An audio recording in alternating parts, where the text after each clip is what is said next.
Friends, welcome to brush up your knowledge. ಇವತ್ತು ನಾನು ಹಲವಾರು ವರ್ಷಗಳಿಂದ ನಮ್ಮ ಮನೆಯ ಅಡುಗೆ ಮನೆಯಲ್ಲಿ ಕುಳಿತು ರಾಜ್ಯಭಾರ ಮಾಡ್ತಾ ಇರೋ ಅಲ್ಯೂಮಿನಿಯಂ ಪಾತ್ರೆಗಳ ಬಗ್ಗೆ ಹೇಳ್ತಾ ಇದ್ದೀನಿ.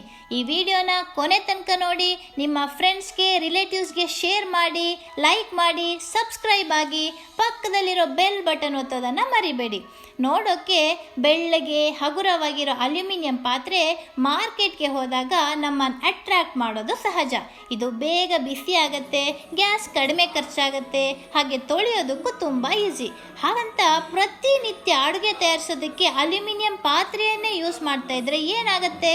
ನಿಮಗೂ ಗೊತ್ತಿರಬಹುದು, ಅಲ್ಯೂಮಿನಿಯಂ ಪಾತ್ರೆ ಅಡುಗೆ ಮಾಡೋದಕ್ಕೆ ಅಷ್ಟೊಂದು ಒಳ್ಳೆಯದಲ್ಲ ಅಂತ. ಆದರೆ ಯಾಕೆ ಒಳ್ಳೆಯದಲ್ಲ ಅಂತ ತಿಳ್ಕೊಳ್ಳೋದು ಮುಖ್ಯ ಅಲ್ವಾ? ಈ ಅಲ್ಯೂಮಿನಿಯಂ ಪಾತ್ರೆ ತುಂಬ ವರ್ಷ ಹಳೆಯದೇನಲ್ಲ.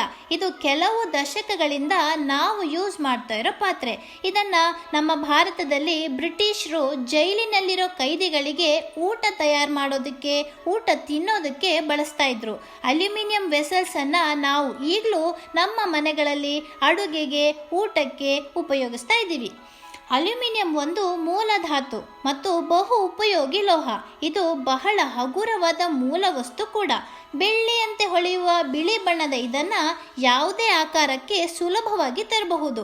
ಪ್ರಪಂಚದಲ್ಲಿ ಅತ್ಯಂತ ಹೆಚ್ಚು ಉಪಯೋಗವಾಗುವ ಲೋಹಗಳಲ್ಲಿ ಕಬ್ಬಿಣ ಹಾಗೂ ಉಕ್ಕುಗಳ ನಂತರದ ಸ್ಥಾನ ಅಲ್ಯೂಮಿನಿಯಂಗೆ ಇದೆ. ಅಲ್ಯೂಮಿನಿಯಂ ಕಂಡು ಹಿಡಿದಾಗ ಅದರ ಬೆಲೆ ಗೋಲ್ಡ್ಗಿಂತ ಕಾಸ್ಟ್ಲಿ ಇತ್ತು. ಅದು ಚೀಪೆಸ್ಟ್ ಮೆಟಲ್ ಅಂತ ಕಿರೀಟ ಹೊತ್ಕೊಂಡಿದ್ದು 1886ರಲ್ಲಿ. ಯಾವಾಗ ಕಡಿಮೆ ಬೆಲೆಗೆ ಸಿಗೋಕೆ ಶುರುವಾಯಿತೋ ಜನಸಾಮಾನ್ಯರಿಗೆ ಇದು ದಿನಬಳಕೆಯ ವಸ್ತುವಾಗಿ ಮಾರ್ಪಾಟಾಗಿದೆ. ನಾವು ಅಲ್ಯೂಮಿನಿಯಂ ಪಾತ್ರೆಯಲ್ಲಿ ಅಡುಗೆ ಮಾಡಿದಾಗ ಸ್ವಲ್ಪ ಪ್ರಮಾಣದ ಅಲ್ಯೂಮಿನಿಯಂ ನಮ್ಮ ಆಹಾರದಲ್ಲಿ ಕರಗಿ ನಮ್ಮ ದೇಹವನ್ನು ಸೇರುತ್ತೆ. ಆಸಿಡಿಕ್ ಫುಡ್ ಅಥವಾ ಆಮ್ಲೀಯ ವಸ್ತುಗಳು ಅಂತ ಹೇಳೋ ಟೊಮ್ಯಾಟೊ, ಲಿಂಬೆಹಣ್ಣು, ವಿನೆಗರ್, ಮೊಸರು, ಸಾಸ್ ಇವುಗಳನ್ನೆಲ್ಲ ಬಳಸಿ ಅಲ್ಯೂಮಿನಿಯಂ ಪಾತ್ರೆಯಲ್ಲಿ ಅಡುಗೆ ಮಾಡಿದ್ರಂತೂ ಇನ್ನೂ ಹೆಚ್ಚಿನ ಪ್ರಮಾಣದಲ್ಲಿ ಅಲ್ಯೂಮಿನಿಯಂ ಆಹಾರದಲ್ಲಿ ಡಿಸಾಲ್ವ್ ಆಗುತ್ತೆ. ಈ ಆಮ್ಲೀಯ ವಸ್ತುಗಳು ಅಲ್ಯೂಮಿನಿಯಂ ಅಯಾನುಗಳನ್ನು ಆಹಾರದಲ್ಲಿ ಬೇಗ ಕರಗೋದಕ್ಕೆ ಸಹಾಯ ಮಾಡ್ತವೆ, ಹಾಗೆ ಆಹಾರದ ರುಚಿಯನ್ನು ಬದಲಾಯಿಸ್ತವೆ. ಇನ್ನು ಅಲ್ಯೂಮಿನಿಯಂ ಫಾಯಿಲ್ನಲ್ಲಿ ಆಹಾರ ಸುತ್ತಿ ಅದನ್ನು ಬೇಯಿಸೋದ್ರಿಂದನೂ ಸ್ವಲ್ಪ ಜಾಸ್ತಿನೇ ಅಲ್ಯೂಮಿನಿಯಂ ನಮ್ಮ ದೇಹ ಸೇರುತ್ತೆ. ಕೆಲವು ಅಧ್ಯಯನಗಳ ಪ್ರಕಾರ ನಾವು ಪ್ರತಿದಿನ 1-2 ಮಿಲಿಗ್ರಾಮ್ನಷ್ಟು ಅಲ್ಯೂಮಿನಿಯಮನ್ನು ಆಹಾರದ ಜೊತೆ ತಿಂತಾ ಇದ್ದೀವಿ. ಇದು ದೇಹಕ್ಕೆ ಹಾನಿಕಾರಕ ಕೂಡ ಹೌದು. ದೇಹದಲ್ಲಿ ಶೇಖರಗೊಂಡ ಅಲ್ಯೂಮಿನಿಯಂ ನಿಧಾನವಾಗಿ ವಿಷ ಆಗತ್ತೆ.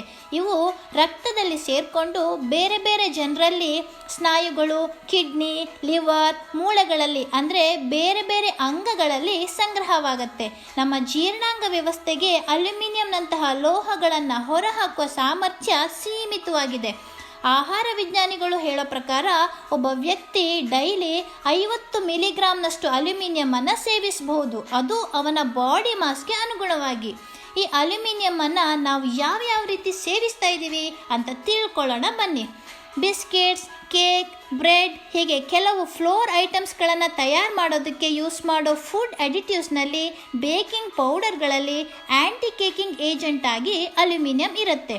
ಅಲ್ಯೂಮಿನಿಯಂ ಫಾಯಿಲ್ನಲ್ಲಿ ಸುತ್ತಿರೋ ಕೆಲವು ಬೇಯಿಸಿದ ಕಾಳುಗಳು, processed cheese slice, soups, precut vegetables, chips, ಸ್ನ್ಯಾಕ್ಸ್ಗಳು, ಹಾಗೆ ಅಲ್ಯೂಮಿನಿಯಂ ಟ್ಯೂಬ್ಸ್ನಲ್ಲಿ ಬರೋ ಟೂತ್ ಪೇಸ್ಟ್, ಸಾಸ್, ನಾವು ನಿತ್ಯ ಯೂಸ್ ಮಾಡೋ ಸೌಂದರ್ಯವರ್ಧಕಗಳಲ್ಲಿ ಲಿಪ್ಸ್ಟಿಕ್, ಡಿಯೋಡ್ರೆಂಟ್ಗಳಿಂದನೂ ಅಲ್ಯೂಮಿನಿಯಂ ನಮ್ಮ ದೇಹ ಸೇರುತ್ತೆ. ನಾವು ಉಸಿರಾಡೋ ಗಾಳಿ, ವಾಟರ್ ಫಿಲ್ಟರ್, ಕುಡಿಯುವ ನೀರಿನಿಂದನೂ ನಾವು ಅಲ್ಯೂಮಿನಿಯಂ ಸೇವಿಸ್ತೀವಿ. ಕೆಲವು ಪಿಕಲ್, ಉಪ್ಪಿನಕಾಯಿಯಲ್ಲೂ ಅಲ್ಯೂಮಿನಿಯಂ ಇದೆ ಅಂದರೆ ನೀವು ನಿಜವಾಗ್ಲೂ ಮೂಗಿನ ಮೇಲೆ ಬರಲಿಡ್ತೀರಾ. ಯಾಕೆಂದರೆ ಉಪ್ಪಿನಕಾಯಿ ಚೆನ್ನಾಗಿರಲಿ, ಕ್ರಿಸ್ಪಿ ಆಗಿರಲಿ ಅಂತ ಆಲಮನ್ನು ಆ್ಯಡ್ ಮಾಡ್ತಾರೆ. ಆಲಮ್ ಅನ್ನೋದು ಅಲ್ಯೂಮಿನಿಯಂ ಸಾಲ್ಟ್. ಹಾಗೆ ನಾವು ತಿನ್ನೋ ಔಷಧಿಗಳಿಂದನೂ ಕೂಡ ಅಲ್ಯೂಮಿನಿಯಂ ನಮ್ಮ ದೇಹ ಸೇರುತ್ತೆ.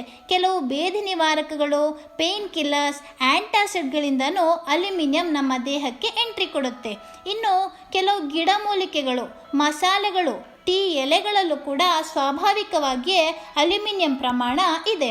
ಆದರೆ ಇವುಗಳನ್ನು ಸ್ವಲ್ಪನೇ ಸೇವಿಸೋದ್ರಿಂದ ಅಂಥ ಅಲ್ಯೂಮಿನಿಯಂ ಇಂಟೇಕ್ ಆಗಲ್ಲ.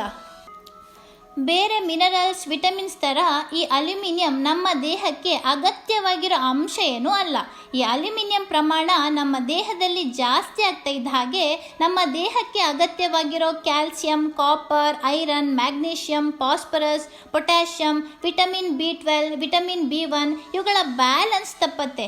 ನಮ್ಮ ದೇಹದಲ್ಲಿರೋ ನ್ಯೂಟ್ರಿಯೆಂಟ್ಸ್ ನಾಶ ಆಗೋದಕ್ಕೆ ಶುರುವಾಗುತ್ತೆ. ನಮ್ಮಲ್ಲಿ ನ್ಯೂಟ್ರಿಯೆಂಟ್ಸ್ ಕಡಿಮೆ ಆದ ಹಾಗೆ ಒಂದೊಂದೇ ಕಾಯಿಲೆಗಳು ನಮ್ಮನ್ನು ಕಾಡೋಕ್ಕೆ ಶುರುವಾಗುತ್ತೆ. ಅಜೀರ್ಣ, ಗ್ಯಾಸ್ಟ್ರಿಕ್, ಕರುಳಿನ ಉರಿಯೂತ, ಚರ್ಮದ ತೊಂದರೆಗಳಿಂದ ಹಿಡಿದು ಆಸ್ಟಿಯೋಪೊರೋಸಿಸ್, ಮೂಳೆಗಳು ವೀಕ್ ಆಗುವಂಥದ್ದು, ರಕ್ತಹೀನತೆ, ಹಾರ್ಟ್ ಫಂಕ್ಷನಲ್ಲಿ ವ್ಯತ್ಯಾಸ ಆಗೋದು, ಮಸಲ್ ಪೇಯ್ನ್, ಅಲ್ಝೈಮರ್ ಅಂದರೆ ಮರವಿನ ಕಾಯಿಲೆ, ಬುದ್ಧಿಮಾಂದ್ಯತೆ, ಸ್ತನ ಕ್ಯಾನ್ಸರ್, ಕಿಡ್ನಿ ಸಮಸ್ಯೆಗಳು ಬರುವ ಸಾಧ್ಯತೆಗಳೇ ಹೆಚ್ಚು.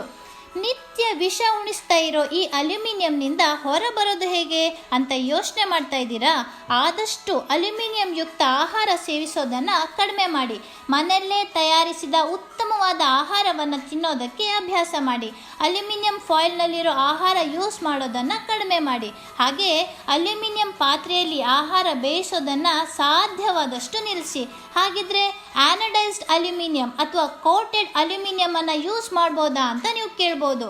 ಹೊಸ ಕೋಟೆಡ್ ಅಲ್ಯೂಮಿನಿಯಂ ಪಾತ್ರೆಗಳಲ್ಲಿ ಅಲ್ಯೂಮಿನಿಯಂ ಬ್ಲೀಚ್ ಆಗದೆ ಇದ್ದರೂ ಕ್ರಮೇಣ ಅದು ತೊಳೆಯುವಾಗಲೋ ಸ್ಪೂನಲ್ಲಿ ಅಲ್ಲಾಡಿಸ್ಬೇಕಾದ್ರೂ ಅದರ ಮೇಲಿನ ಲೇಪನ ಅಥವಾ ಕೋಟಿಂಗ್ ಅಂಶ ಹೋಗಿ ಮತ್ತೆ ಅಲ್ಯೂಮಿನಿಯಂ ನಮ್ಮ ದೇಹಕ್ಕೆ ಹೋಗೋದಕ್ಕೆ ಶುರುವಾಗುತ್ತೆ. ಹಾಗಿದ್ರೆ ಅಡುಗೆ ಮಾಡೋದಕ್ಕೆ ಯಾವ ಪಾತ್ರೆ ಉತ್ತಮ, ಯಾವ ಪಾತ್ರೆ ಬಳಸಬೇಕು ಅನ್ನೋ ಡೌಟ್ ನಿಮ್ಗೆ ಈಗಾಗಲೇ ಬಂದಿರುತ್ತೆ.